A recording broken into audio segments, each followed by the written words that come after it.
This story is harrowing, filled with unimaginable violence and terror.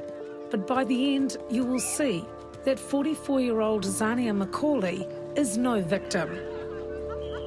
She's a wahine toa, both on and off the netball court. Zania is now a youth worker and an active member of her kawerau community. She's also the woman behind one of the longest sentences for domestic violence this country has ever seen.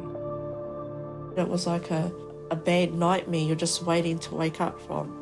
That's one hell of a mistake I learned from.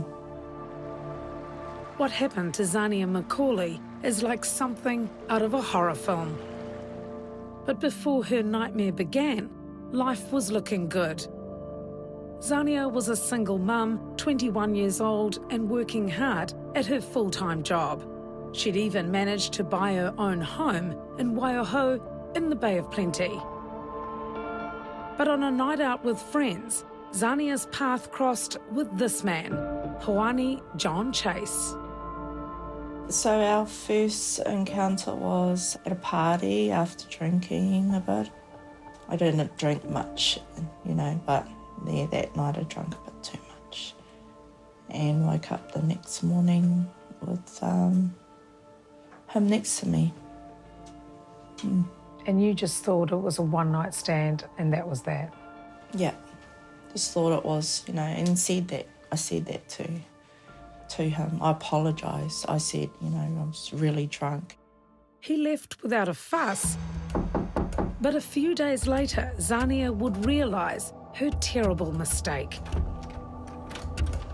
John Chase arrived unannounced at her home, wearing his Mongrel mob patch. And that's when reality hit me, like, wow. And then I just said, I can't have this for my son.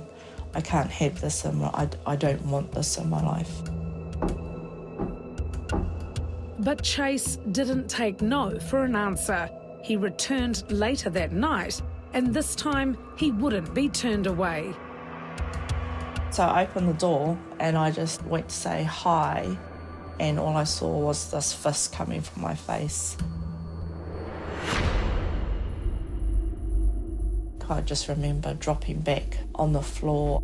I could hear faintly like all this yelling, this crying, this screaming, and my chest seemed to be sore. It was quite hard to actually know what was going on till I came to.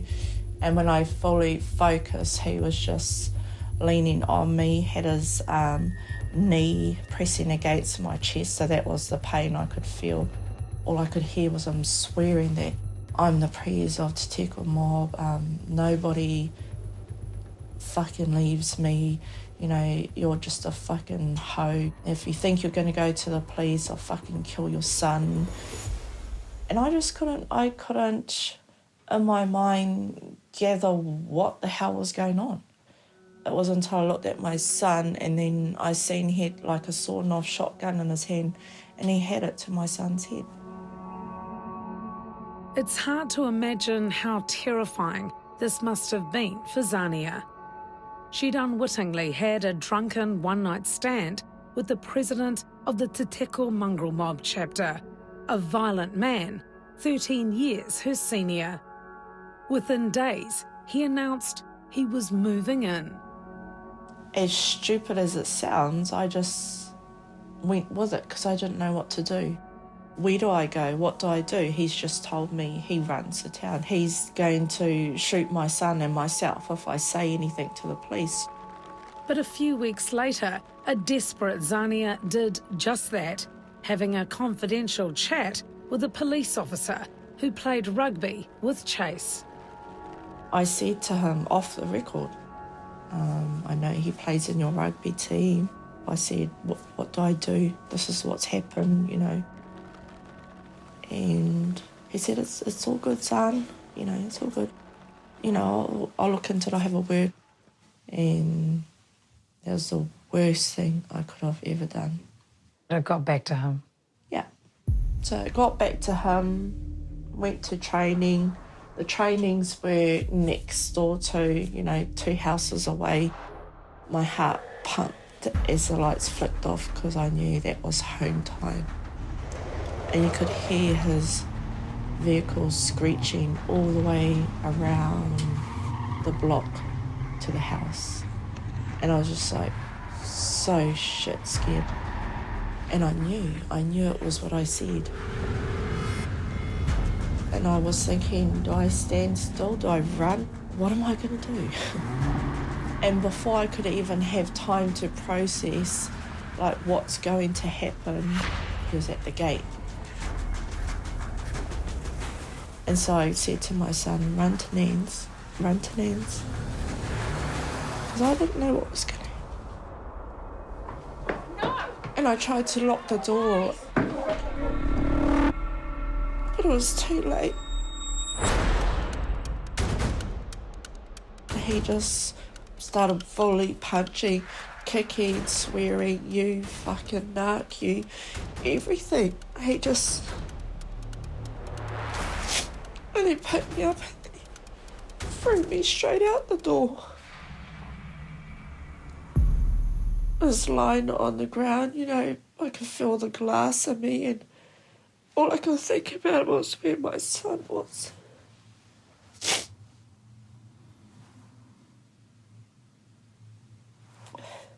And trying to get my son. Speaking out would cost Zania dearly. First, John Chase got his son out of the house.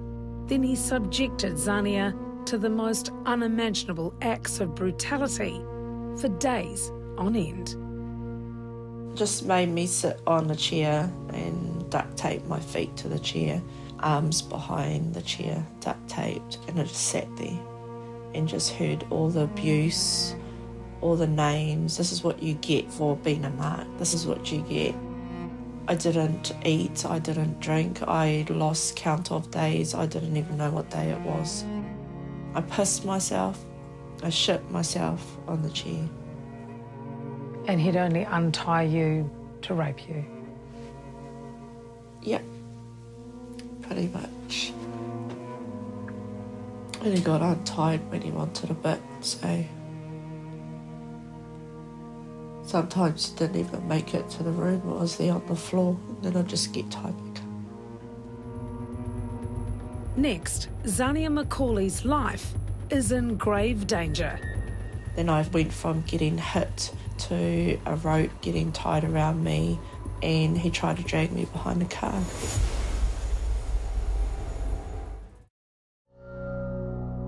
Waiho is a small community in the Bay of Plenty. This is the house that Zania McCauley shared with John Chase. It's been years since she's been back. So much of the violence and abuse happened here. You've got neighbours all around you here. Did anyone do or say anything? They would have heard stuff. Yeah, they did, but not really. For them, I think they were just too afraid and didn't know how to help. But these were your relatives, your own whānau. Yeah, but I don't blame nobody at all. Zania had gone from single mother with a good job and her own home to a prisoner of the violent and controlling Mongrel mob president, John Chase. It was a far cry from her upbringing. Her family were afraid of Chase, and one by one, they disappeared from her life. I pretty much lost everything within 2 years. Everything just went because of him. You were all on your own. I was. Her story has all the hallmarks of a classic case of domestic violence. Zania was beaten into submission, controlled and isolated from her family, friends and community. It got to the point where I couldn't even take my son to school because his dad lived down the street that I had to walk him. He didn't like me talking to my son's dad in any way. I had to finish work because I was in customer service. I had to talk to people. But he didn't like that. He didn't like me talking to people. I would get timed when I went to the shop. He would check my account. He would take the mileage too. so he would know how far I've went, so the mileage always got checked before I left. Chase was so consumed by jealousy, he made Zania get his initials tattooed on her neck, marking her as his property. Speaking to another man would set him off in a rage. One such occasion had near fatal consequences for Zania when she was seen talking to a man while picking up Chase from the gang pad. He just walked out, saw at me, what the F and am I talking to him for? And that was it. It just flipped. Then I went from getting hit to a rope getting tied around me, and he tried to drag me behind the car. But I managed, as I fell, to unravel, and the rope was off. And he tried to reverse back onto me, which I dodged the car, and I just ran for it. Zania was a broken woman. The rapes and beatings would continue for 16 years. The one person she believed could have rescued her from her nightmare was her beloved dad, but he'd passed away suddenly when she was 17. Chase even used this tragedy against her, forcing Zania to marry him on the anniversary of her father's death. Marriage is a sacred thing for people. That was sacred for me. My marriage was a horror story, you know.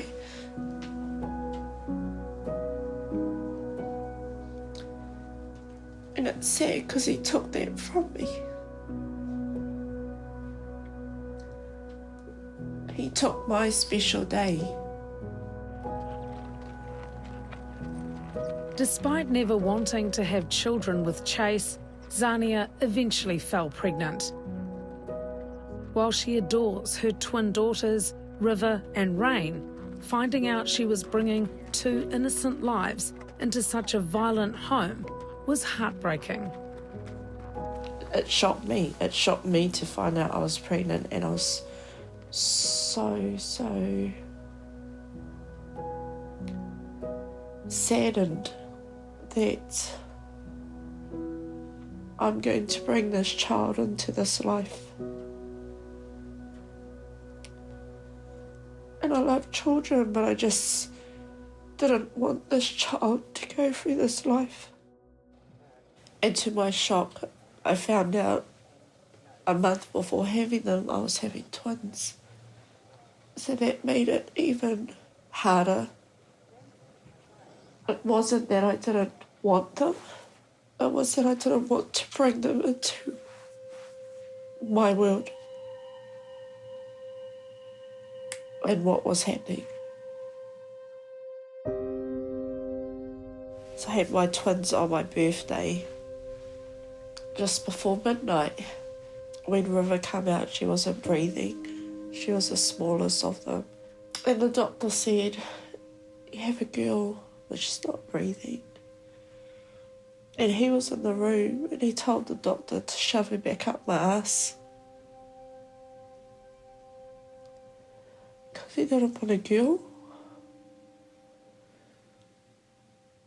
He missed the whole fact that the doctor just said she's not breathing.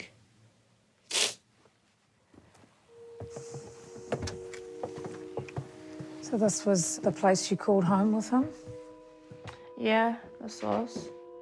The birth of Zania's twins was traumatic, but she did her best to protect them from the horror of their father's behaviour. And this is where we pretty much lived, in this part of the house, because he would take control of that, or we just didn't want to be near him. It's also the room where Zania tried to end it all. You tried to kill yourself here? Yeah. And my girls were asleep, and I tried to OD on the lazy boy that was in between their beds. One of my twins, River, woke up, and I was crying, and I had just put the pills in my mouth, and she just looked at me and said, "Mama, have you got a mummy?" Which means, you know, am I sick, am I sore?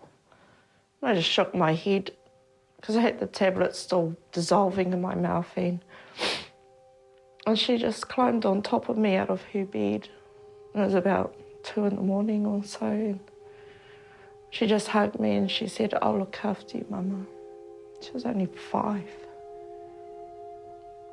You know, for a child to reach out, that just woke me up big time. And that's when I realised I can't do this any longer. And I'm going to fight for my life. Coming up after the break, Zania McCauley finally stands up to her tormentor. And he said, "What the fuck did you just say?" So how did Zania McCauley move from her brutal past to the woman she is today? After her daughter interrupted a 5th suicide attempt, Zania hit rock bottom. She enrolled herself onto a suicide prevention course and reached out to her whānau. I went over everything that I wanted to see in my life and how it was going to help me beat what I was going through. I called it Step Up for Life whānau. So the Step Up stood for support, talk, encourage, praise, unite and protect. Those words, those are what I felt I needed in my life to help me get through what I was going through, to help build me up. And that meant putting my trust back in people. Supported by whānau and police, a much stronger and empowered Zania was ready to stand up to the man who had raped and beaten her for 16 years. I had gotten home and he was in a rage once again because I took too long. And I just said to myself, this is it. This is the time. This is where I put my foot down. Told the girls to go to their room, close their door. And I just turned around and I said, "You need to shut the fuck up." And you should have seen his face. Like, I wasn't even prepared for it, but I just felt now or never. And I thought, this is do or die. I'm going to die today, right outside my girl's room. That's all that was going through my head. And he just walked right up into my face and he said, "What the fuck did you just say?" And I just said, "You heard?" And he goes, "You fucking think you're tough, bitch." I said, "I'm not tough. I'm fucking over it. Do your worst because I'm ready." And then he just went off in a rage. But for me, it was like, whoa, is he actually scared now? Because he didn't touch me. Chase drove off into the night to get a gun. Zania called police, who arrested him on weapons charges and put him behind bars. But for Zania, that taste of freedom was short-lived. Police didn't have enough evidence to keep him there, and Chase walked out of court a free man. So he walked out the same door I walked out. He stood there and looked at the policeman and said, "Can I talk to my wife now?" You must have been terrified.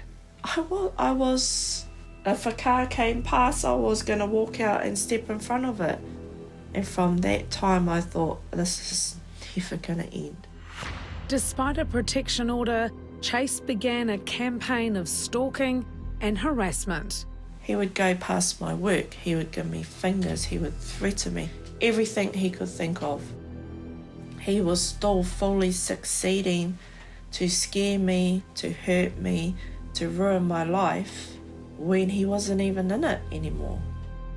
Even the house she worked so hard for was set on fire. But this only made Zania more determined to bring him to justice. She went back to police, and this time she told them everything. All 16 years of her living hell. Crown Prosecutor Anna Pollitt took on Zania's case. Where does this case sit on a scale of 1 to 10, with 10 being the worst? Certainly a 10. I can tell you this level of offending is one of the most serious of its kind I've seen. What I find also remarkable is that Zania endured the 16 years of very, very serious sexual and physical violence. It's the most serious I've seen where a victim is still here to tell her story. Her case was based on mainly circumstantial evidence. It would rely heavily on Zania's testimony, which would be crucial for a conviction. It was harrowing in its detail, but she remained so strong throughout giving her evidence, and she could recall it in great detail. I went in there feeling 20% chance of him getting jail. You know, the whole court trial was hard to get people to speak up because of their own fear, of their own safety, I suppose. But Zania would get justice. The judge found John Chase guilty on 28 charges, sentencing him to 18 years in prison. It's one of the longest terms for domestic violence this country has ever seen. You said in court, I am going to live the best damn life ever. I am free of you. Yeah. How did that feel saying that? It felt great. I was happy with that. Zania says the Mongrel mob also took action. Chase was depatched and banned from joining any Bay of Plenty chapter. And local members say she has their full support. You got to be strong, yes, to do something like what she's gone and done. I told her, like, you're sort of an idol now for other ladies to look up to and speak out of these sort of violences going on within families. You know, it's just not mob families, it's normal families. You know, domestic violence comes from normal families. What did you think of his behaviour? I didn't even think a human could even act like that, you know, towards our women anyways. You know, you're supposed to love our women, you know, treat them right. Zania is now focused on helping her son and daughters heal from the trauma of their childhood. But the horrors of the past are not easy to erase. I was scared of him coming out. I still have nightmares, you know, of the day he comes out, or just him breaking out, or him getting early release or bail. I do, but those are just dreams for me now. I wake up thankful that he is in there. I wake up thankful that I've got this life now.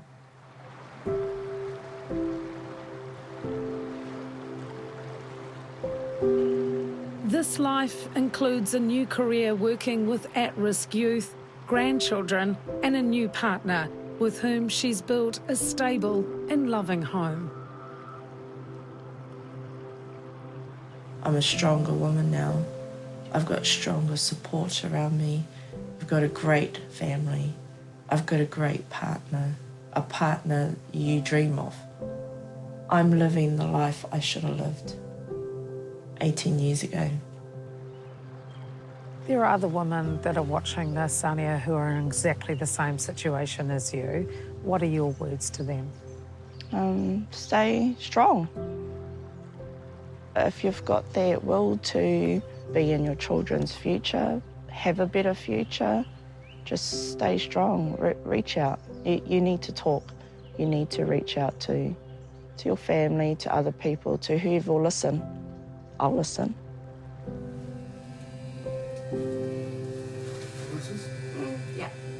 Today, Zania McCauley is covering the scars of almost 2 decades of abuse. It's a reminder of the courage it took for her to survive and a symbol of hope for the future. So the bottom eye here is a reference to your guardian that's in front of you, that's guarding your journey ahead. And the Mongrel Parea pattern at the back is facing your past. Thank you. You're welcome. Happy to.